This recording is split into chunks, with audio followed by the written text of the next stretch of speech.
Hey, what's up, guys? This is Cole with CJC Off-Road. And I'm Cody, and today we'll be answering a couple of questions that you guys have messaged us on Instagram. We were absolutely blown away by the response that we got from you guys when we posted that we were doing another Q&A session and wanted a couple questions. So we really had to narrow down between a couple of hundreds, which just, again, blew my mind. Thank you so much for your guys' participation. So we want to narrow down to just 4 quick questions for you guys today. So today we're going to be talking about a few different topics that we saw appear over and over again in our message requests. Regarding airbags, how they affect the ride of your truck, sway bars, also some company history, both pertaining to when we started the company, etc. We're also going to highlight a variety of questions regarding our Power Wagon, and last, current lead times on most of the products we carry as of January 2021. So we're going to go ahead and jump right into these questions. The first is kind of a hybrid of a few questions. We consistently have guys asking us how airbags affect ride quality. Can I improve my ride quality with airbags? And also the same question regarding sway bars. Yeah, so very often I think it's kind of in an old school train of thought that airbags are going to help the ride quality as well as sway bars. There's a couple companies out there that manufacture heavy duty sway bars as well as airbags. Both of those components are typically going to actually hurt the ride. Now, there's going to be a couple of disclaimers there, or some things to kind of narrow down on. A long travel airbag design like what Carly makes, or some of the setups with cradles that we sell, those actually won't really hurt your ride. However, if you just take a stock truck and add a set of airbags to the rear, it will hurt your ride. Now, some may say it's not as noticeable, some may say it's horrible, but no matter which way you slice it, you are adding an air spring to the system, which is just more spring and therefore affecting your ride. Same thing with sway bars. A lot of these upgraded sway bars that are actually thicker than stock. Those aren't going to hurt your straight down the road ride, but basically any time one wheel travels different from the other, it's going to cause your cab to rock and kind of throw you around, and that essentially translates to a poor ride experience. So that is where companies like Carly and Thurn have introduced their sway bars, which are actually lighter weight than factory sway bars, and those have a little more give, so when one wheel travels, things like that, it's going to result in less side-to-side rocking, which is actually a more comfortable ride experience. And we could say that in most cases, it is always better to run, say, a Carly or Thurn sway bar because they're a lighter spring rate. For most people's usage of these trucks as daily drivers, weekend tow rigs, you can always benefit from the improved ride quality that those sway bars offer. There are very few cases where those sway bars are not recommended, and that's usually with bed-mounted camper setups, things like that. And that's where those, the more traditional... Yeah, that's where those airbags, that's where those sway bars come from. Like a Lance camper, for instance. I believe last time I saw a friend looking at one of those, it was a 4,000-pound camper that goes in your bed. So it's 4,000 pounds sitting way up high in your truck. So you're going to need that sway bar to help combat the sway from that high center of gravity, as well as airbags just to hold that kind of weight. So there is a time and a place for those parts, but traditionally with what we talk about on this channel, which is a better ride experience, things like that, those parts might be counterproductive towards what you're going for. So long story short, if we lost you, airbags aren't going to help you ride, but they are needed if you need assistance with your rear end capacity, and a lighter weight sway bar is going to help your ride, while a thicker sway bar could hurt it. So the second question we got, or a couple of different variations, is kind of how we got our start, our age, our relationship, who the J is in the CJC, because they kind of figured out our names, etc. So I am just about 30 years old. Cole's 34 years old. We are brothers. He is my older brother. CJC, the name actually started, ironically, building RC cars in our very early years. A very good friend of Cole's was building him a custom RC car and wanted something painted on the side. So he got the initials of Cole, myself, Cody, and our father, John. So he is the J for all those wondering. We call him the silent J because he pretty much just runs errands around here and kind of takes care of things and cleans up. And we started out of our driveway. I was about age 21. Cole would have been about 25 at the time. We started selling basically Carly suspension and Thurn suspension, or Thurn fabrication components back then. So that would have been, 2012, 2013? No, 2012. So it mainly started as a hobby. We both had Ram diesel trucks actually at the time. Yeah, we both had third gen Rams. I had a Carly kit, Cody had a Thurn kit. Yep, actually back then even Thurn 3.0s, Carly Hydra bumps, high clearance arms, Walker Evans race wheels, which were a lot more readily available at the time, and we just liked beating on our trucks. Back then, we were actually able to, with all of our free time as essentially college students, we were able to, we took those trucks out almost every weekend or every chance we got. We bent multiple axles, broke a truss or two even. We really slammed on those trucks. We were able to own a lot of trucks during that time. the diesel values kind of weren't where they were right now, especially in California when guys would get a third gen. They really didn't know what to do with it after they sold their trailer. So we actually got a lot of very clean trucks back in the day, a ton of clean 5.9s, and we're able to build them up and have a lot of fun with them. It has changed a lot though. Now with what you can do with a truck just with a simple bolt-on leveling kit. Back then you had to spend like $8-10 grand to make your truck ride like a truck rides the basic Carly leveling kit now. So it's been kind of cool. I guess over the years, as we've been able to kind of see the market develop, and not only the aftermarket offerings, but actually how much nicer these trucks are new and what you can do with them out of the box. It's been really cool. Yeah, our dad's first 2006, that truck probably cost about half of what the equivalent Bighorn costs now. Cloth interior is definitely a lot more simple than what we... I think he paid 36 grand for a brand new 2006 Mega Cab. Yeah, ironically, I think that $36,000 06 Mega Cab, if it had the same amount of miles, would still be worth $36,000. And, it's crazy what we've seen with the values over these years. Contrary to some of the comments we get every once in a while, we have been doing this for a long time. I guess more history. My first Cummins, I was 17 years old. Cole went to Arizona to get it for me, drove it back to California one day. That was my first 24 valve, a 2001 Red Sport, and that actually got a Bilstein 5100 and some leveling coils on it back then. I guess Cole had a 2-wheel drive Mega Cab back in, when was that? 2000. I'm not even sure. Fun side story. So Carly was still pretty new back then, and the 07 time frame when I bought that truck, and there's a 2-wheel drive Mega Cab. And I still remember to this day. I took it over. It had leveling kit, Walker Evans wheels, 35s under it, and Sage went to see what I had underneath the truck. And he's like, "What the heck is this?" Because it's funny because 2-wheel drive IFS.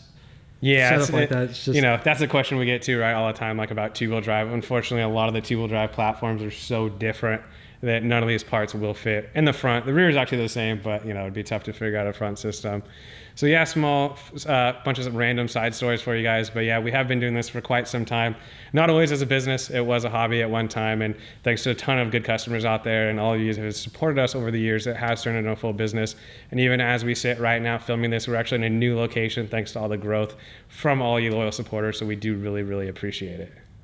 So as we were kind of looking through the questions, the most common question actually of all the things that people ask, what kind of miles per gallon does the Power Wagon get, right? So we were really surprised to see that actually is the most common question of all things.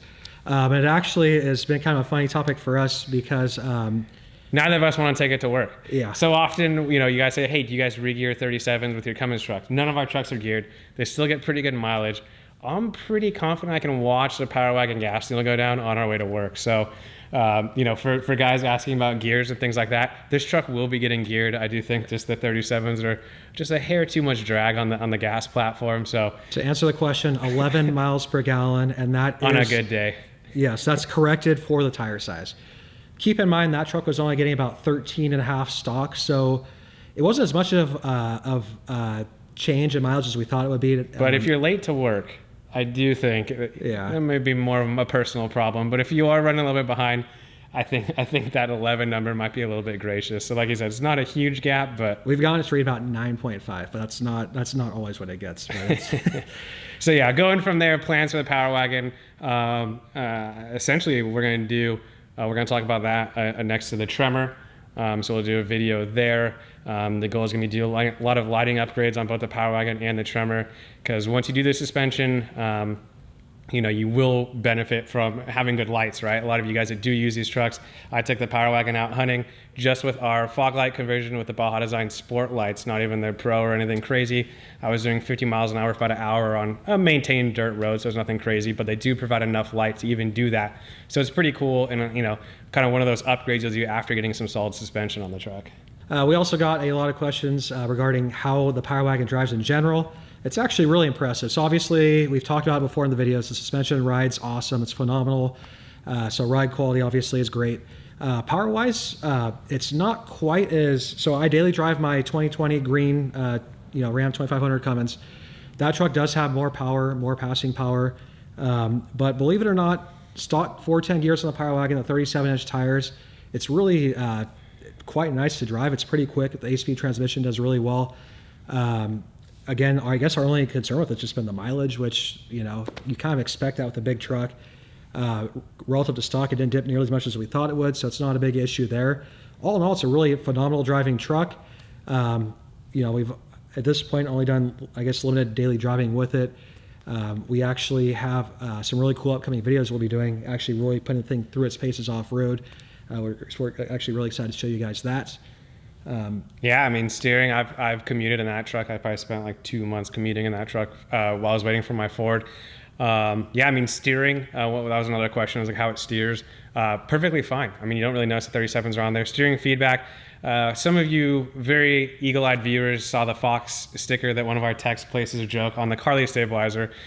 Just with the single Carly low mount stabilizer, I mean, the steering, there's no feedback. As I say many times, we live off the infamous 405 freeway, which everyone thinks, California roads are paved with Hollywood money or something like that. Our roads suck. They're just as bad as whatever state you live in. Interchanges, potholes, especially after the rains we just had, the potholes. I mean, the truck handles it good. So, a lot of guys are just trying to put 37s on power wagons without even lifts and things like that. Short of like the mileage drawback, I don't really see an issue. So I'd say go for it. Yeah, and the mileage was not exactly great before the 37, so hey, have some fun. Well, let's put it this way. It costs me more to drive it. I still drive that truck to work 3 times a week, 2-3 times a week. So it's a really cool truck. We love it. And the V8 sound. Yeah, you get the V8 sound and all that stuff too.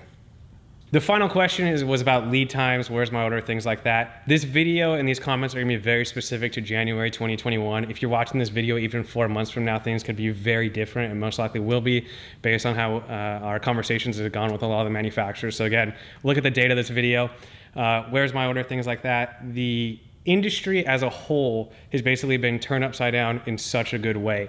Outdoor related stuff, anything you could do to your home, all these different industries. While other industries pretty much dwindled, some of these doubled and tripled. I think in conversations with a lot of shops, a lot of suppliers, most companies saw a doubling or tripling of their sales last year. Now, being a company that works with all USA-made companies, it's very hard to just ramp up and increase your production in a good times 2 and 3 times more than you did the year before.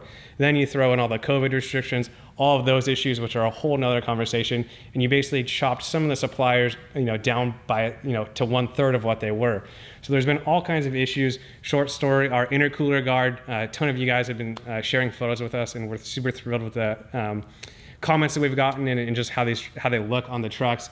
However, just the stupidest thing, those 3/8 stainless steel bolts that hold that guard up to the truck, getting those in a black oxide coated manner. We bought them all out from Fastenal. We bought them all out from McMaster Carr, local hardware suppliers. We're now having to buy our own stainless bolts from all these different manufacturers and send them out to be black oxide coated. We can no longer get them pre-coated. Otherwise, it's going to take us 2 months. So, I mean, it's so simple as that. But when those problems start from the top down, it's made for quite the mess. So for those of you wondering, I mean, the quickest way to look is going to be on the product page. That is our best estimate for how long it is going to take to ship. From there, some lead times do change, and unfortunately, no one knows because no one plans on having these kinds of problems. A lot of question is, hey, it said this amount of time, and now we're a week past that. Our goal is still to hit that timeline. However, when these problems come up, they're a problem, right? They're not something anyone accounted for or anything like that. So we're really doing our best to get there. Most of you have placed your orders over the phone. We usually give you pretty conservative lead time, hoping to beat it. And now what we're seeing, again, January 2021, finally a lot of the ramping up that we saw for our ordering and the inventory that we were bringing in essentially mid-summer, some of these orders are just starting to land in January that were placed in August. So we're hoping probably in the next 2 months to really see things speed up and kind of get back to where everyone kind of expected them to be. So a lot of the products we carry, we've actually ramped up ordering 5 to 10 times what we used to order for them. So this is an attempt, even preemptively to try to minimize lead times as much as possible. But again, we're dealing with niche USA-made products. And so with that in mind, we're stuck with a lot of the challenges that come with niche USA-made products. So we assure you guys all these products are well worth the wait. We know a lot of people have been really patient with us and with the manufacturers, and we're very grateful for you guys for that. And we, every day we're here just trying to get parts in your hands, and can't wait to hear what you guys think once you get these products on your trucks. We're excited to see pictures, and thank you guys again for just sticking a lot of this stuff out with us. We really appreciate it. Yeah, we've been here 6 days a week packaging orders, including him and I, doing our best to handle phone calls, emails, and all that stuff, 9 to 5. But anytime before hours, after hours, on the weekends, we've been here shipping. And that's really thanks to all of the great customers out there. We thank you guys so much for, spending your hard-earned dollars with us. We are 100% committed to getting these parts out the door as fast as possible.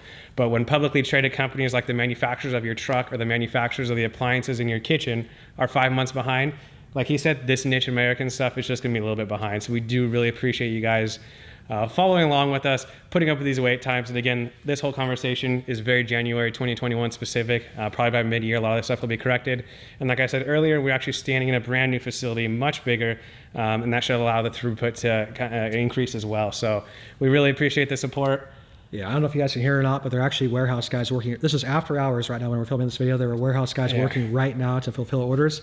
So it's about 6:30 on a Tuesday. So we're doing our best. Again, we appreciate it. We are just two guys who are kind of living the dream, so we really appreciate the support. And we've never really talked about this in videos before, and it's kind of sappy, but thank you guys so much. Thank you for following along, and we can't wait to see what this next year holds for us. Really appreciate it, guys. Thank you. Don't move. No, I didn't even touch it. Let's get this done. Looks like an old man. It's been recording this whole time, huh?